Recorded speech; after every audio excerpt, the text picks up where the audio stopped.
ஆதியாகமம் 33ஆம் அதிகாரத்தை எடுத்துக்கொள்ளலாம். ஆதியாகமம் 33ஆம் அதிகாரத்திலே 1வது வசனத்திலிருந்து நாம் 4வது வசனம் வரைக்கும் வாசிக்கலாமா? ஆதியாகமம் 33வது அதிகாரத்தை எடுத்துக்கொள்வோம். 33ஆம் அதிகாரம் 1வது வசனத்திலிருந்து வாசிக்கலாம். யாக்கோபு தன் கண்களை ஏறெடுத்து இதோ ஏசாவும் அவனோடு கூட 400 மனிதர்களும் வருகிறதை கண்டு பிள்ளைகளை லேயாளிடத்திலும் ராகேலிடத்திலும் 2 பணிவிடைக்காரிடத்திலும் வெவ்வேறாக பிரித்து வைத்து பணிவிடைக்காரிகளையும் அவர்கள் பிள்ளைகளையும் முதலிலும் லேயாளையும் அவள் பிள்ளைகளை இடையிலையும் ராகேலையும் யோசேப்பையும் கடையிலையும் நிறுத்தி தான் அவர்களுக்கு முன்பாய் நடந்து போய் 7 விசை தரை மட்டும் குனிந்து வணங்கி தன் சகோதரன் கிட்டே சேர்ந்தான். அப்பொழுது ஏசா எதிர்கொண்டு ஓடி வந்து அவனை தழுவி அவன் கழுத்தை கட்டி கொண்டு அவனை முத்தம் செய்தான். இருவரும் அழுதார்கள். அவன் தன் கண்களை ஏறெடுத்து ஸ்திரீகளையும் பிள்ளைகளையும் கண்டு உன்னோடு இருக்கிற இவர்கள் யார் என்றார். அதற்கு அவன் தேவன் உமது அடியானுக்கு அருளின பிள்ளைகள் என்றார். அல்லேலூயா. கர்த்தருடைய பிள்ளைகளே, இந்த இடத்துல இந்த ஏசாவுக்கும் யாக்கோபுக்கும் பல நாட்களாக அவர்களுக்குள்ளே கசப்பு இருக்கிறது. இந்த சகோதரனை, தன்னுடைய சொந்த சகோதரனை இந்த யாக்கோபு வந்து ஏமாத்துறாரு. ஃபர்ஸ்ட் ஒரு டைம் கூளை கொடுத்து ஏமாத்திட்டாரு. 2வது ஒரு விசை தன்னுடைய தகப்பனாருடைய இவனுடைய ஆசீர்வாதத்தை வஞ்சித்து ஏமாற்றி வாங்கினார். அதனால ஏசா என்ன சொல்றாரு அப்படின்னு சொன்னா, என்னைக்காவது ஒரு நாள் எங்க அப்பா சாவாரு, எங்க அப்பா சாகுற அன்னைக்கு என்னுடைய சகோதரனையும் நான் கொன்று விடுவேன் அப்படின்ற ஒரு பெரிய கசப்போட வாழ்ந்துட்டு இருக்கிறார். ஏன்னா அவருடைய வாழ்க்கை ஒரு பெரிய சக்சஸ்ஃபுல்லா இல்லை. தன்னுடைய தகப்பனாரிடத்தில் போய் ஆசீர்வாதத்தை வாங்கும்போது அவர் ஒரே ஒரு ஆசீர்வாதத்தை தான் கொடுக்கிறாரு. உடனே தன்னுடைய தகப்பனாரை பார்த்து கேட்கிறார், என் தகப்பனே, இந்த ஒரு ஆசீர்வாதம் மாத்திரமா உம்மிடத்திலே உண்டு? உடனே அவங்க அப்பா சொல்றாரு, ஆமாப்பா, இந்த ஒன்று தான் மிச்சம் இருக்கு, எல்லாத்தையும் உன்னுடைய சகோதரனுக்கு நான் கொடுத்துட்டேன். உடனே இவன் முடிவு பண்ணிட்டான், இல்லை இவனை ஒரு நாள் கொல்லாம விடக்கூடாது அப்படின்னு. இப்போ காலங்கள் தாண்டினது. இந்த யாக்கோபு தேவனுடைய சமூகத்தில் ஜெபம் பண்ணிட்டு வரான். இப்போ அவனுடைய சகோதரன் தன்னை பார்க்கிறதற்கு 400 பேரோட வர்றான்னு சொன்னோன்னே இவனுக்குள்ள ஒரு பெரிய பயம் வருகிறது. ஐயோ, எப்படி எனக்கு உதவி வரப்போகிறது? அவனுடைய உதவி இல்லாம அந்த நாட்டில் அவனால் வாழ முடியாது. இத்தனை பேரையும் உயிரோட காப்பாற்ற முடியாது. ஏசா வேட்டையிலே வல்லவன். அப்படியே பயந்து நடுங்குகிறான். ஆனால் வேதம் சொல்லுகிறது, ஏசா தூரத்தில் அவனை பார்த்து ஓடி வந்து கட்டி பிடிச்சு 2 பேரும், அண்ணன் தம்பி 2 பேரும் பல நாட்களான பகை. ஆனா என்ன பண்ணாங்களாமா, 2 பேரும் முத்தம் செய்து கண்ணீரோடு அழுதார்களாமா. அப்போ ஆண்டவர் இந்த இடத்துல ஒரு அற்புதத்தை யாக்கோபுக்கு செய்யறாரு. என்ன அற்புதத்தை செய்யறாருன்னா, நம்ப முடியாத ஒரு அற்புதத்தை கர்த்தர் அவனுக்காக செய்கிறார். நான் நம்புறேன் உங்களுக்கு ஆண்டவர் ஒரு உதவி செய்ய முடியும். எப்படி உதவி செய்ய முடியும் என்றால், நீங்கள் நம்பவே முடியாத ஒரு இடத்திலிருந்து உங்களுக்கு ஒரு உதவியை அனுப்புவது என் ஆண்டவருக்கு லேசான காரியம். எத்தனை பேர் ஆமோதிக்கிறீங்க? உங்க நம்பிக்கையெல்லாம் அந்த காரியத்தை குறித்து அற்று போயிருக்கலாம். எனக்கு இனி இந்த தொழில் மேல நம்பிக்கை இல்லை, எனக்கு இனி இந்த வருமானத்தின் மேல நம்பிக்கை இல்லை, இனி என்னுடைய பிள்ளை மேல எனக்கு நம்பிக்கை இல்லை. எந்தெந்த காரியமெல்லாம் உங்களுக்கு நம்பிக்கை அற்று போனதோ நான் விசுவாசிக்கிறேன், நான் நம்புகிறேன், என் தேவன் இன்றைக்கு பேசுகிறார். நான் உதவி செய்ய முடியுமானால் நம்பிக்கை அற்ற இடத்திலிருந்து கூட உங்களுக்காக ஒரு உதவியை அனுப்ப முடியும். ஆமென் சொல்லுங்க. நம்புகிறீர்களா? விசுவாசிக்கிறீர்களா? ஹல்லேலூயா. ஆண்டவருடைய சீடர்கள் எல்லாம் ஆண்டவரிடத்தில் சொல்லுகிறார்கள், இத்தனை ஜனங்களுக்கு ஆகாரத்தை நம்ம எப்படி கொடுப்போம்? ஐயோ, நம்ப முடியாது, யாருக்கும் ஆகாரம் கொடுக்க முடியாது. ஆனால் கர்த்தர் 5 ஐப்பத்தையும் 2 மீனையும் எடுத்து ஆசீர்வதித்து எல்லாருக்கும் திருப்தியான ஆகாரத்தை கொடுத்தார். நம்ப முடியாத இடத்திலிருந்து கர்த்தர் அவர்களுக்கு ஒரு உதவியை அனுப்பினார். நான் விசுவாசிக்கிறேன், நமக்கும் கர்த்தர் செய்ய போறார். எப்படி செய்ய போறார்னா, நம்ம நம்பாத இடத்திலிருந்து கர்த்தர் ஒரு அற்புதத்தை நமக்காய் செய்ய போகிறார். கைகளை அசைத்து ஒரு ஹல்லேலூயா சொல்லலாம். எத்தனை பேர் ஆமோதிக்கிறீர்கள்? இதற்கு ஒரு பெரிய சாட்சி இருக்கிறது ஆண்டவருடைய பிள்ளைகளை. நான் கிட்டத்தட்ட ஒரு 7 ஆண்டுகளுக்கு முன்பாக அதிகாலை ஜெபம் நம்முடைய திருச்சபையில் நடந்து கொண்டிருந்தது. அப்போ அந்த அதிகாலை ஜெபம் நடந்து கொண்டிருக்கும் போது ஒரு மனிதர் மனநிலைமை பாதிக்கப்பட்டு திருச்சபைக்கு வந்தார். ராத்திரி முழுக்க தூங்க மாட்டார், அப்படியே முழிச்சிட்டே இருப்பார். அவர் சைக்காலஜி டாக்டரை பார்த்து, மனநல மருத்துவரை பார்த்து மாத்திரை எடுத்துட்டு இருந்தார்.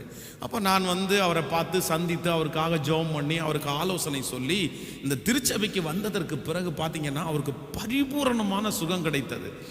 அது எதனால் அந்த மன அழுத்தத்துக்குள்ள ஆனார் அப்படின்னா, அவருடைய நண்பர் அவரை ஏமாத்திட்டார். பல கோடி ரூபாய் ஏமாத்தி பில்களை எல்லாம் எரிச்சு எல்லாத்தையும் நாசம் பண்ணி அவர் ஒன்றும் இல்லாமல் பண்ணிட்டதுனால அந்த பணத்தை ஏமாந்ததுனால தூங்காம ஆயிட்டாரு. ஆனா இங்க இந்த ஆராதனைக்கு அட்டன் பண்ணி கர்த்தருடைய வாக்குத்தத்தத்தை விசுவாசித்து திரும்ப ஒரு பிசினஸ் ஆரம்பிச்சு அந்த பிசினஸ் கோடிக்கணக்கான பணம் பெருகிருச்சு, நல்ல வசதி. ஆனால் நான் அதை எதிர்பார்க்கிறது அல்ல. ஒரு நாள் கூட கிட்டத்தட்ட 7 ஆண்டுகள் ஆயிடுச்சு. 7 ஆண்டுகள்ல அவருக்கு திருச்சபைக்காக ஏதாவது ஒன்று செய்யணும்னு அவருக்கு தெரியவே தெரியாது. இத்தனைக்கும் அவர் ஆரம்பிக்கிற எல்லா ப்ராஜெக்ட்டுமே எங்கிட்ட கேட்காம எதையுமே செய்ய மாட்டார், எங்கிட்ட கேட்டு தான் செய்வார். ஒரு காரியத்தை அவர் ஆரம்பிக்கணும் அப்படின்னா என்கிட்ட ஃபோன் பண்ணி கேட்டு அதை என்னை பார்த்து வேணுமா வேண்டாமா அப்படின்னு கேட்பாரு.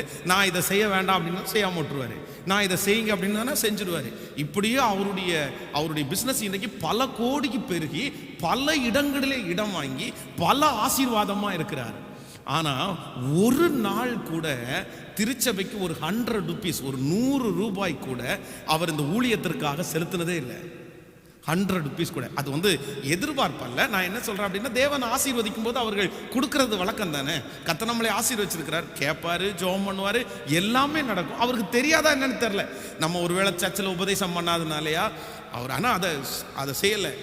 அப்போ நான் சரி ஓகே, அது ஆண்டவருக்கும் அவருக்கும் உரியது அப்படின்னு விட்டுட்டேன். திடீரென்று ஒரு நாள் கடந்த சில நாட்களுக்கு முன்பாக அவர் வந்தார்.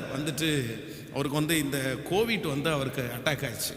இந்த கொரோனாவில் பாதிக்கப்பட்டார். அப்போ அவருக்காக ஜெபம் பண்ணி அவருக்கு ஆலோசனை சொல்லி அவரை போய் பார்த்து அவருக்காக ஒரு ஹாஸ்பிட்டல் ரெடி பண்ணி எல்லாத்தையும் கிளியர் பண்ணி இப்போ ஆண்டவர் கிருபையாக அவரை தப்பிச்சிட்டார். அப்போ சொன்னார், பாஸ்டர் நீங்கள் இல்லை அப்படின்னா, நீங்களும் கர்த்தரும் இல்லைன்னா நான் செத்துருப்பேன், ஆண்டவர் என்னை உயிரோட காப்பாற்றினாரு. ஆனால் அந்த கொரோனா வார்டுக்குள்ளே நான் படுத்து கிடக்கும்போது ஆண்டவர் என்கிட்ட ஒன்று பேசினார். என்ன பேசினார் அப்படின்னா, நீ போயிட்டு இருக்கிற ஆலயத்திற்கு நீ ஏதாவது செஞ்சுருக்கிறியா, நீ செய்ய வேண்டிய அவசியம் இருக்குல்ல அப்படின்னு பேசினாரு. அதனால ஆலயத்திற்காக எதையாவது செய்யணும் அப்படின்னு நினைக்கிறேன் அப்படின்னு சொல்லி ஒரு செக் என் கையில் கொடுத்தாரு. அந்த செக் கிட்டத்தட்ட 1 லட்சம் ரூபாய் செக் கொடுத்தாரு. 1 லட்சம் ரூபாய் செக்கு. அப்போது எனக்கு ரொம்ப ஆச்சரியமாயிருச்சு. நான் என்ன சொல்கிறேன்னா, எத்தனையோ பேர் ஊழியத்தை தாங்குகிறார்கள். ஆனால் அவர் கொடுக்கும்போது என்ன நினச்சேன் அப்படின்னா, அது ஒரு நம்ப முடியாத அற்புதம். 7 ஆண்டுகளாக 1 ரூபாய் கூட கொடுக்காத ஒரு மனுஷன் அன்னைக்கு அந்த ஆசீர்வாதத்தை கொடுக்குறாரு அப்படின்னா, நான் நம்புறேன் நம்முடைய தேவன் உதவியை நமக்கு அனுப்பணும்னு நினைச்சிட்டார் அப்படின்னா, நம்ம நம்ப முடியாத இடத்துல இருந்து கூட என்ன பண்ணுவாருன்னா உதவியை அனுப்புறதற்கு வல்லவராக இருக்கிறார்.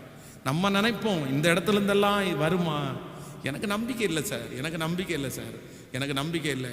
உங்களுடைய நம்பிக்கையெல்லாம் கர்த்தர் பலப்படுத்தும்படியாகத்தான் இன்று இந்த 3வது செக்ஷனில் கர்த்தர் பேசுகிறாரு. இல்லை, என்னால் நம்பிக்கை இல்லாத இடத்திலிருந்து உங்களுக்கு உதவியை அனுப்புறதற்கு முடியும் என்று கர்த்தர் சொல்லுகிறார். உங்கள் இருதயம் சோர்ந்து போக வேண்டாம், உங்கள் மனசு சோர்ந்து போக வேண்டாம், உங்களுடைய நம்பிக்கையெல்லாம் தளர வேண்டாம். என் தேவன் உங்களுக்காய் ஒரு உதவியை அனுப்புவேன் என்று வாக்கு கொடுக்கிறார். 2 கரங்களை மேலே உயர்த்தி முழு இருதயத்தோட நீங்க சொல்லுங்க, ராஜா ராஜா ராஜா, எனக்கு அற்புதத்தை நீங்க செய்யணும்னு நினைச்சிட்டீங்க அப்படின்னா, செய்யணும்னு நினைச்சிட்டீங்கன்னா, என் நம்பிக்கை அற்று போனதுல இருந்து கூட எனக்கு அற்புதத்தை செய்ய முடியும் ஆண்டவரே. சொல்லுங்க, ஆண்டவரே எனக்கு அப்படி செய்ய முடியும், அப்படி செய்ய முடியும் ஆண்டவரே, செய்ய முடியும்பா. உங்களால் ஆகாதது என்று ஒன்றும் இல்லை இல்லை இல்லை இல்லை. கைகளை உயர்த்தி ஒரு ஹல்லேலூயா சொல்லலாம். ஆமென். மீன் பிடிக்கிற தொழிலில் போகிற ஒரு தேவனுடைய பிள்ளை பெரிய கடனில் மாட்டி அந்த மீன் பிடிச்சிட்டு வந்தால் தான் அவருக்கு லாபம். அப்போ போகும்போதே அவருடைய வலையை எடுத்து பார்த்தா அவருடைய வலையில் நிறைய இடத்துல ஓட்டை இருந்துச்சாமா.